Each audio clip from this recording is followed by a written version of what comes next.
Jadeja, traffic trainer. આજે મારી સાથે છે ડૉક્ટર શૈલેષ જાની સાહેબ. આપણે વાત કરીએ છીએ કે જ્યારે ટ્રાફિક રૂલ્સ હોય છે અને ટ્રાફિકની અંદર જ્યારે લોકો હોય છે ત્યારે વારંવાર હોર્ન વગાડતા હોય છે, કારણ વિનાના હોર્ન વગાડતા હોય છે.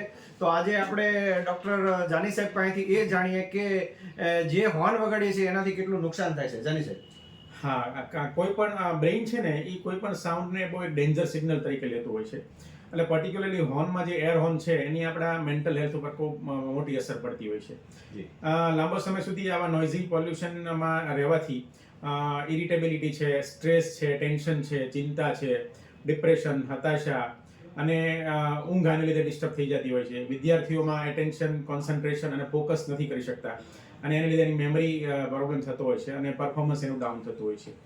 લાંબો સમય સુધી આ રીતે હોર્નના પહેલામાં રહેવાથી ચીડિયાપણું છે, ગુસ્સો છે, જીદ છે, એવા બધા ઇસ્યુ પણ થતા હોય છે. એટલે આ રીતે નોઇઝી પોલ્યુશન છે એ મેન્ટલ હેલ્થને ખૂબ નુકસાન કરે છે. થેન્ક યુ સાહેબ.